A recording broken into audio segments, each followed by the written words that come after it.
샬롬, 해피 시니어 교구를 담당하고 있는 임채영 목사입니다.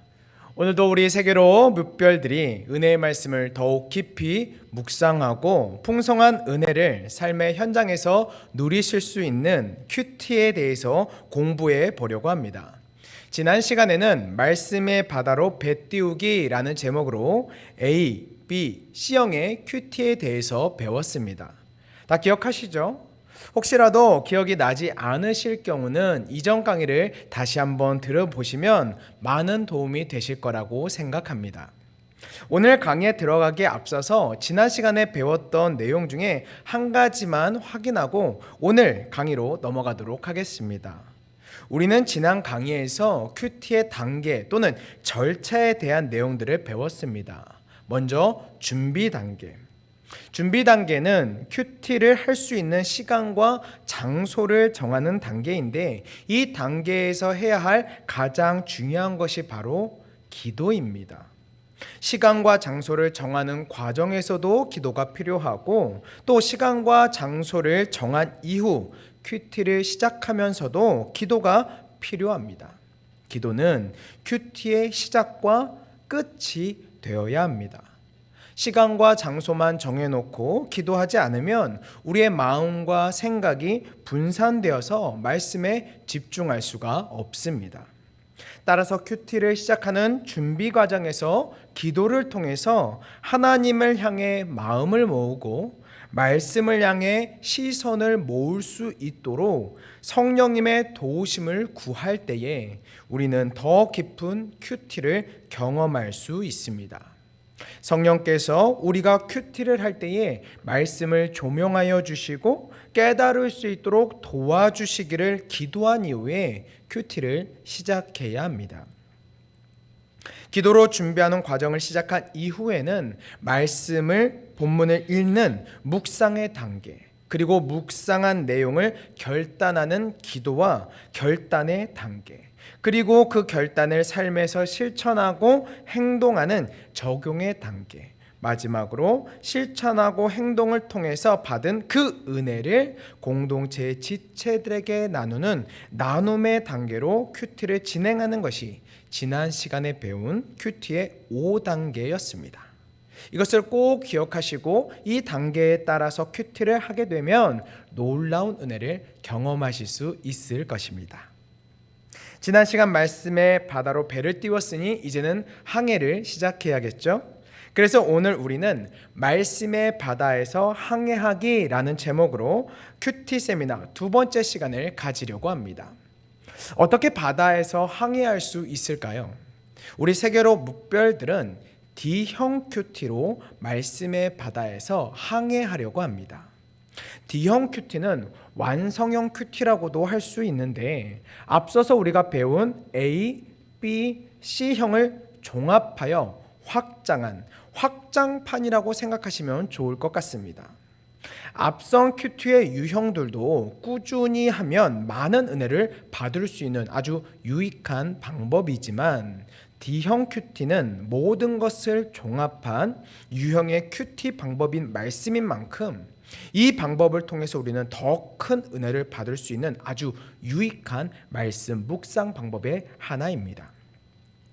이러한 D형 큐티는 앞선 C형 큐티에 연구와 묵상을 추가하여서 성경을 깊이 있게 살펴봄으로써 하나님께서 우리에게 주시는 메시지를 보다 선명하게 해줍니다. 큐티를 할 때에 쉽게 범할 수 있는 그런 자의적인 해석이나 잘못된 묵상을 최소화하고 묵상한 말씀을 중심으로 결단과 적용에 이르게 함으로써 우리의 삶의 변화를 추구하는 바로 완성형 큐티라는 것입니다. 자, 그러면 지금부터 우리의 큐티도 이러한 완성형 큐티가 되기 위해서 D형 큐티에 대해서 자세히 알아보도록 하겠습니다. 먼저 D형 큐티는 본문의 내용을 살피는 내용 관찰, 관찰의 내용을 연구하는 연구와 묵상, 연구한 내용에 대한 느낌을 정리하는 느낀 점, 느낌에 대한 실천적 적용을 하는 결단과 적용 단계로 구성되어 있습니다. 각 단계별로 자세하게 살펴보기 위해서 먼저 성경 본문 말씀을 찾아서 함께 공부해 보도록 하겠습니다. 다 함께 성경책 요한복음 4장 3절에서부터 14절까지를 살펴보도록 하겠습니다. 다 함께 성경을 펼쳐주시기 바랍니다. 다 펼치셨나요? 집사님, 권사님, 장로님, 지금 다 성경 펼치셨나요? 그냥 듣기만 하기보다는 이 시간 성경을 함께 펼쳐서 살펴보면서 공부하면 더 쉽고 재밌게 공부할 수 있을 거라고 생각합니다. 제가 보지 못한다고 해서 성경을 덮어놓고 그냥 듣기만 하는 것이 아니라 이 시간 성경책을 펼쳐서 함께 본문을 살펴보면서 이 큐티 강의 두 번째 시간을 같이 진행했으면 좋겠습니다. 지금 빨리 성경을 찾아주세요. 요한복음 4장 3절에서부터 14절까지의 말씀을 우리 함께 살펴보도록 하겠습니다. 자, D형 큐티의 첫 번째 단계인 이 내용 관찰은 단락 구분과 본문 요약으로 성경 본문이 전달하고 있는 그 사실을 찾아낸 본문의 줄거리를 정리하는 것입니다. 절별, 단락별, 문맥별로 구분하면서 본문의 내용을 자세하게 관찰하는 것이라는 것이죠. 요한복음 4장 3절에서부터 14절까지의 내용을 가지고 내용 관찰이니 단락 구분과 전체 요약을 하면 다음과 같습니다. 단락 구분은 스토리상의 내용의 단락을 구분하여서 내용을 관찰합니다. 그래서 3절에서부터 6절까지 이 본문의 내용을 단락 구분해 보게 되면 소제목형으로는 수가로 향하신 예수님이라는 제목으로 지을 수 있을 것 같고요. 서술형으로는 유대를 떠나 사마리아 땅으로 향하시며 수가라는 동네에 야곱의 우물 곁에 앉으신 예수님이라고 이렇게 정리할 수 있을 것 같습니다. 자신이 본문의 내용을 살펴보면서 자신의 언어로 본문의 단락을 이야기하는 것입니다. 재구성하는 것이죠. 정리하는 것입니다. 이런 식으로 각 구절과 단락들에 대해서 본문의 내용을 절과 단락으로 요약 정리하면 그것이 단락 정리, 단락 구분이 되는 것입니다. 그리고 그렇게 단락을 구분한 이후에는 이제 전체적인 내용을 요약하는 것입니다. 3절에서부터 14절까지 전체적인 내용을 요약해 보면 이렇게 요약할 수 있을 것 같습니다. 유대를 떠나 사마리아 땅 수가의 우물 곁에서 사마리아 여인을 만난 예수님은 여인과 대화하신다. 여인은 사마리아 사람과 유대인이 상종하지 아니함에도 불구하고 자신에게 이야기를 걸어온 예수님을 의아해하고 예수님은 그녀에게 자신이 주는 물은 영원히 목마르지 않는 물이라고 말씀하신다 라고 이렇게 전체적인 내용을 요약할 수 있을 것 같습니다. 다시 말해서 이 전체 요약은 오늘 본문의 내용을 전체적으로 자신이 살펴보면서 그 내용을 나의 언어로 내가 이해한 내용들을 정리하고 재구성하는 것을 전체 요약이라고 할 수 있을 것 같습니다. 이렇게 전체 요약을 하게 되면 이제 내용 관찰이 끝나게 되는 것입니다. 이러한 내용 관찰들을 통해서 우리는 성경 본문의 사건에 대해서 자세하게 살피게 되고 그 가운데서 다양한 질문들이 생기게 됩니다. 그러한 질문들을 통해서 다음 단계인 연구와 묵상의 단계로 넘어가는 것입니다. D형 큐티의 두 번째 단계인 이 연구와 묵상은 내용 관찰을 기초로 하여서 성경 본문이 전달하고 있는 그 의미와 메시지를 찾는 것을 목적으로 합니다. 이러한 연구와 묵상에서 중요한 것은 이 본문이 나에게 무엇을 의미하는가를 찾는 것이 아니라 성경의 1차 수신자, 즉 성경의 저자가 작성한 그 성경의 최초 수신자에게 이 성경의 본문이 무엇을 의미하는지를 찾는 것입니다. 그러니까 이 본문의 내용을 먼저 보고 이 본문이 바로 나에게 무엇을 말하는가 그것을 먼저 찾는 것이 아니라 이 본문이 쓰여진 그 대상자, 그 최초의 수신자에게 이 본문이 어떤 의미를 했겠는가 그것을 먼저 찾는 것이 중요하다는 것입니다. 성경의 내용을 그대로 나에게 곧바로 적용하게 되면 우리는 유대의 사마리아인도 아니고 우물에서 물을 떠먹지도 않기 때문에 오늘 본문이 우리에게 어떤 의미도 없게 됩니다.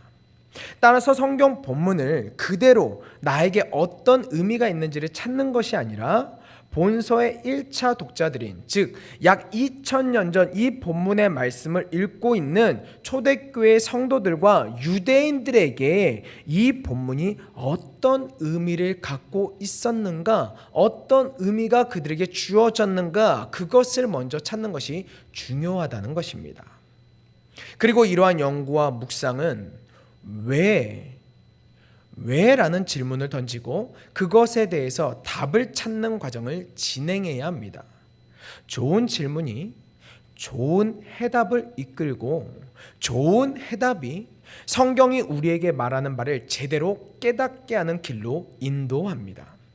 예를 들어서 오늘 본문을 읽으면서 우물물의 맛이 어땠을까라는 질문이나 우물의 넓이가 얼마나 됐을까라는 질문은 본문의 전체적인 내용과 대화를 살펴볼 때에 그다지 중요하지 않은 질문인 것 같습니다. 그리고 이러한 질문들을 너무 많이 하게 되면 연구의 과정에서 굉장히 많은 시간들이 소요되기 때문에 여러 질문들을 한 이후에는 연구 과정에 들어가기에 앞서서 자신이 했던 그 질문들 중에서 불필요한 질문들을 삭제, 제거해 가는 것도 제한된 시간 내에서 큐티를 하는 아주 좋은 방법 중에 하나가 될 것입니다. 그렇다면 좋은 질문들은 어떤 질문일까요? 대체로 성경 본문의 저자가 굳이 언급하지 않아도 될 내용들을 언급한 것들이 중요한 내용일 수 있습니다. 예를 들어서 예수님께서 수가성으로 향하셨다고 기록하고 있는데 만약 이것이 중요한 내용이 아니라고 한다면 요한은 그냥 예수님께서 우물 곁에 계셨을 때에 라고 이렇게 단순하게 기록할 수 있을 것입니다. 하지만 요한은 요한복음이라는 이 짧은 책을 기록하면서 굳이 사마리아 땅의 수가라는 성으로 예수님께서 가셨다라고 이렇게 자세하게 기록하고 있으므로 분명 이 요한이 어떤 의도를 가지고 이 본문의 내용을 기록했다는 것을 우리는 알 수 있다는 것입니다. 따라서 이 본문의 내용을 읽으면서 우리는 왜 예수님은 사마리아 수가성으로 향하셨을까라는 이런 질문을 할 때에 바로 이 질문이 좋은 질문이 될 수 있다는 것입니다. 이렇게 좋은 질문을 한 이후에는 그 질문에 대한 답을 성경과 다양한 자료들을 통해서 질문의 답을 찾기 위한 연구를 해야 합니다. 먼저 연구를 잘하기 위해서는 본문의 배경을 잘 살펴보아야 합니다. 상황적 배경은 어땠는지, 지리적 배경은 어땠는지, 문화적 배경은 어땠는지, 그리고 종교적 배경은 어떠했는지를 자세하게 살펴볼 수 있어야 합니다. 어떤 배경과 상황에서 어떤 사건이 일어났는지를 알아야 그 사건을 풀 수 있기 때문입니다. 이 과정을 조금 더 쉽게 이해하려면 우리 성도님들께서 수사반장이 되었다고 생각해 보시기 바랍니다. 어떤 사건의 현장에 있지 못했던 수사반장이 그 사건을 해결하기 위해서 사건의 현장을 찾은 것입니다. 그리고 그 사건이 어떻게 발생하게 되었는지를 자세하게 현장의 검증을 통해서 찾아내듯이 성경 본문의 배경을 자세하게 살펴야 된다는 것입니다. 다음으로 연구를 잘하기 위해서는 시간과 장소를 잘 파악해야 합니다. 사건이 벌어진 시간과 장소는 사건의 해결에 중요한 단서가 됩니다. 낮에 일어나는 절도 사건과 밤에 일어나는 절도 사건은 다릅니다. 또 슈퍼에서 일어나는 절도 사건과 은행에서 일어나는 절도 사건도 다릅니다. 그러므로 시간과 장소를 잘 파악하게 되면 우리가 했던 그 질문을 해결하기 위한 중요한 단서들을 발견할 수 있습니다. 다음으로 연구를 잘 하기 위해서는 전후 문맥을 따라 해석해야 합니다. 전후 문맥에 따라. 성경을 해석할 때에 전후 문맥, 즉 앞뒤의 내용을 살펴보지 않으면 전혀 엉뚱한 방향으로 질문에 대해서 대답할 수 있기 때문입니다. 그리고 우리가 편지를 쓸 때에도 글의 흐름과 진행의 방향 또는 내용의 전개가 있듯이 이 성경도 마찬가지라는 것이죠. 성경은 하나님의 계시의 말씀이지만 하나님께서 감동하심으로 사람을 통해서 기록하게 하신 것입니다. 따라서 성경을 기록한 저자들은 단락을 아무런 관계없이 기록한 것이 아니라 그냥 뒤죽박죽 막 기록한 것이 아니라 분명한 의도를 가지고 내용과 주제의 전개를 진행하면서 기록했기 때문에 본문의 전후 문맥을 살피면서 그 질문에 대한 연구를 하는 것이 무척이나 중요하다는 것입니다. 다음으로 연구를 또한 잘하기 위해서는 단어와 수식어를 연구해야 합니다. 성경에 기록된 수많은 단어들은 우리가 잘 사용하지 않는 단어들이 많이 있습니다. 성경은 현대의 대한민국 사람이 기록한 책이 아니기 때문에 우리의 정서와 우리의 문화 그리고 우리가 사용하는 단어나 지명 등 모든 것이 다 다르기 때문에 성경에 등장하는 단어들을 잘 연구해야 합니다.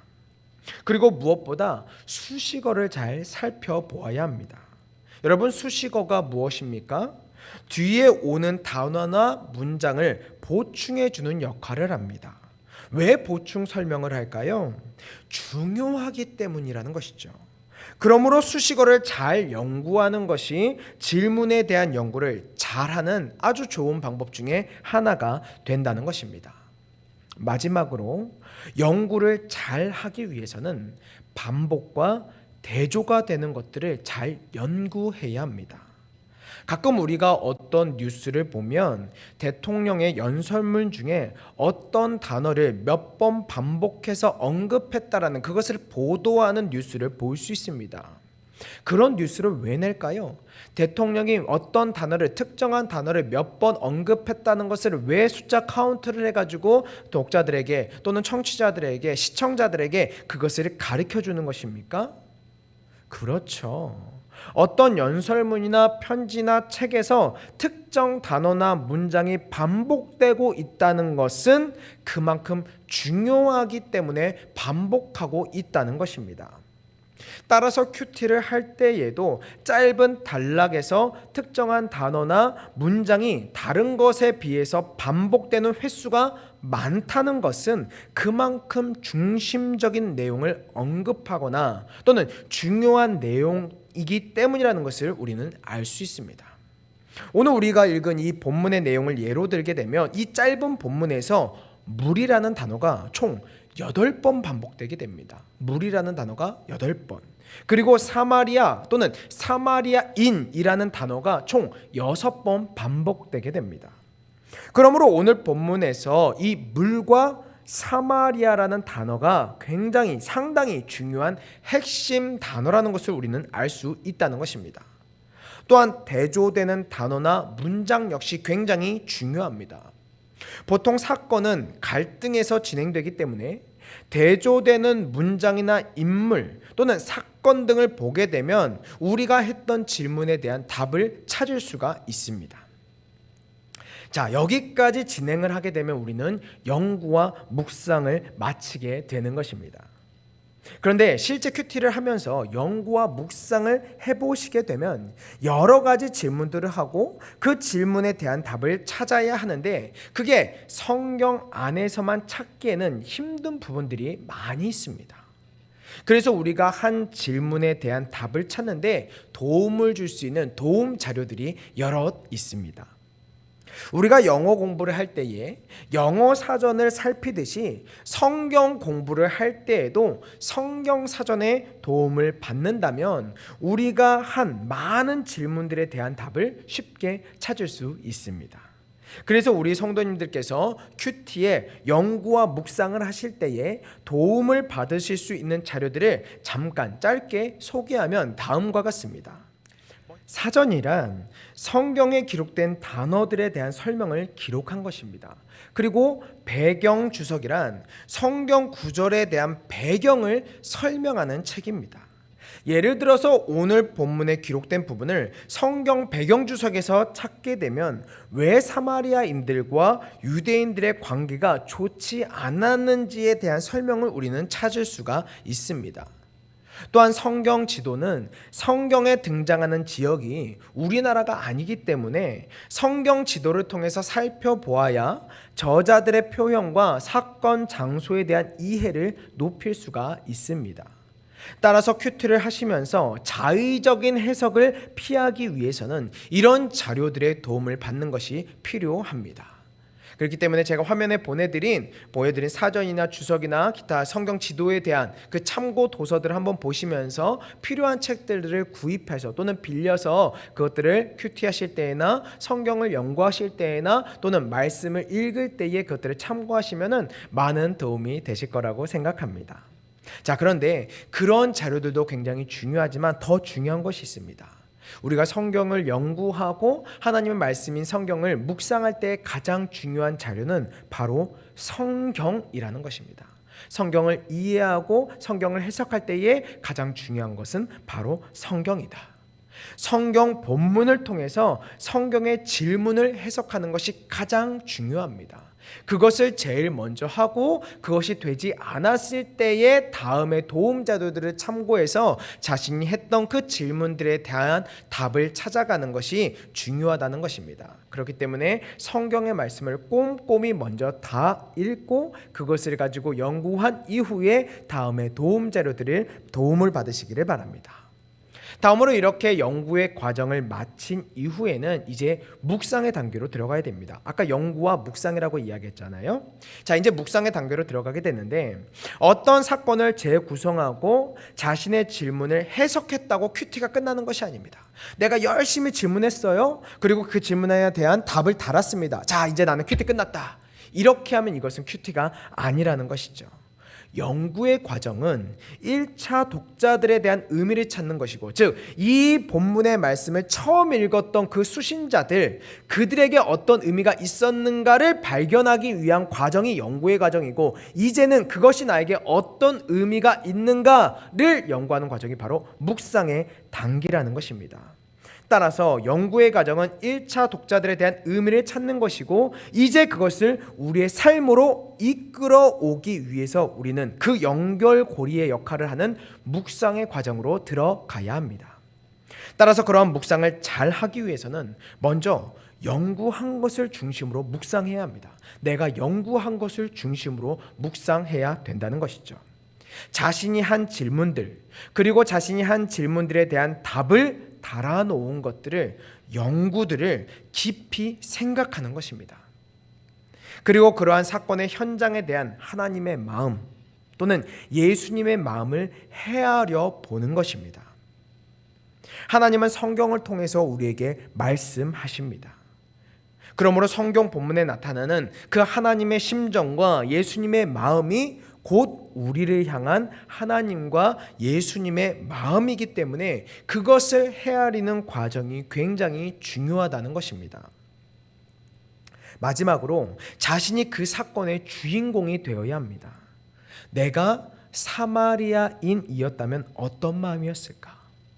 그때 예수님께서 영원히 목마르지 않는 샘물이 있다고 하셨을 때 내가 그 여인이었다면 내 마음이 어땠을까를 생각한다면 성경 본문의 주인공과 나를 일치시키면서 성경을 묵상해 보는 것입니다. 이렇게 묵상을 하면서 깨달은 내용들을 통해 이제 다음 과정인 느낌점으로 넘어가면 되는 것입니다. D형 큐티의 세 번째 단계인 이 느낀 점은 말씀에 나를 비추어서 나의 삶을 솔직하고 투명하게 드러내는 과정입니다.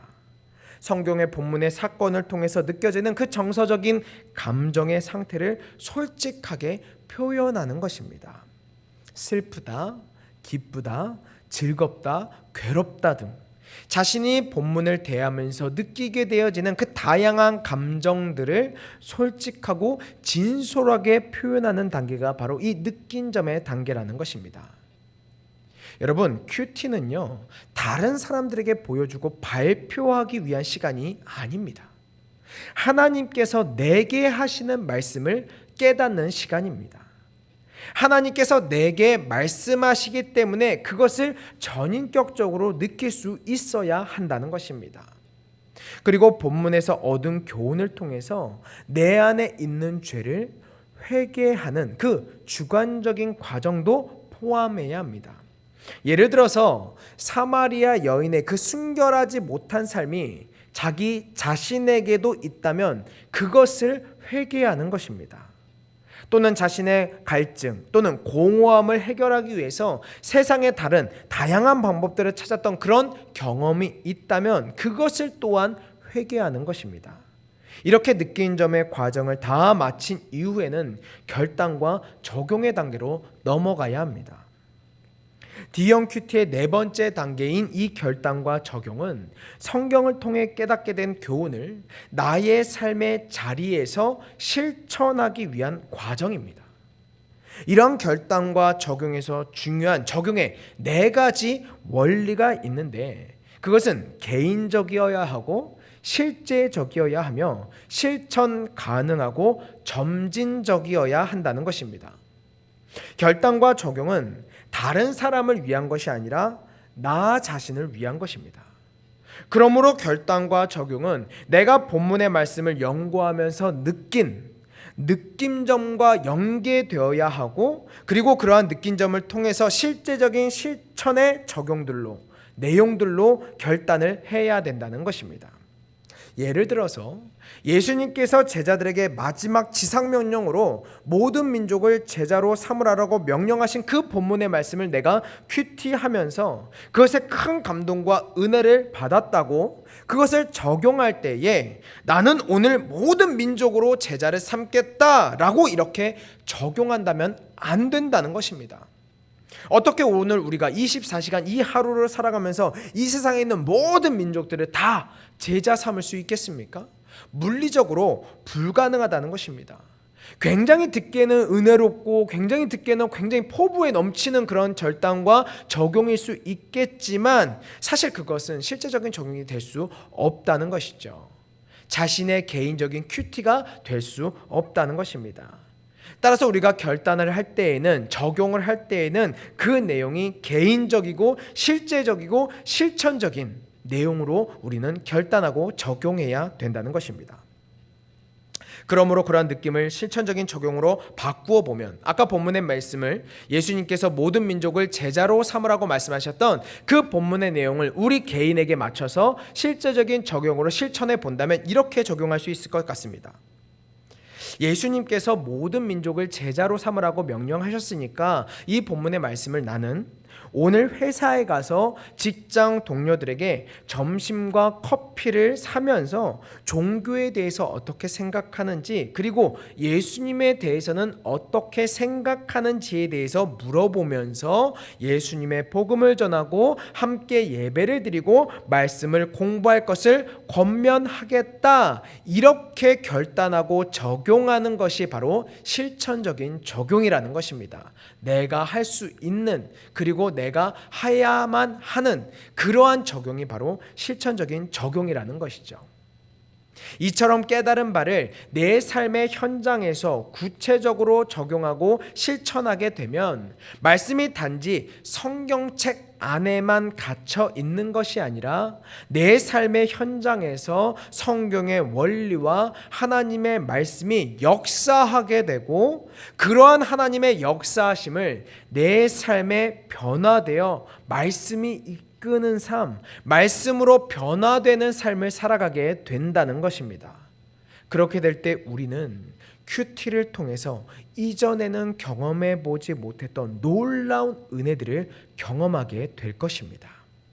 이처럼 D형 큐티는 내용 관찰, 연구와 묵상, 느낀 점, 결단과 적용으로 구성되어 있으며 이렇게 큐티를 하게 되면 성경의 말씀이 나와는 전혀 상관없는 그런 고리타분한 역사책 또는 종교책이 아니라 우리의 삶을 변화시키고 이끌어가는 진리가 담긴 생명의 책임을 깨닫게 된다는 것입니다. 그러므로 우리 사랑하는 세계로 무별 여러분들은 모두 이 D형 큐티를 하시면서 놀라운 그 하나님의 말씀을 깨닫고 그 은혜로 살아가시는 우리 성도님들이 되시기를 예수님의 이름으로 축복합니다.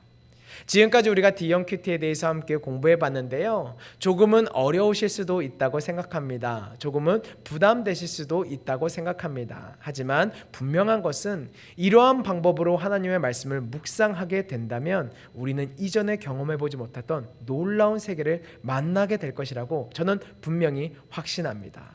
이 놀라운 세계에 이 은혜의 말씀에 여러분을 초대합니다. 감사합니다.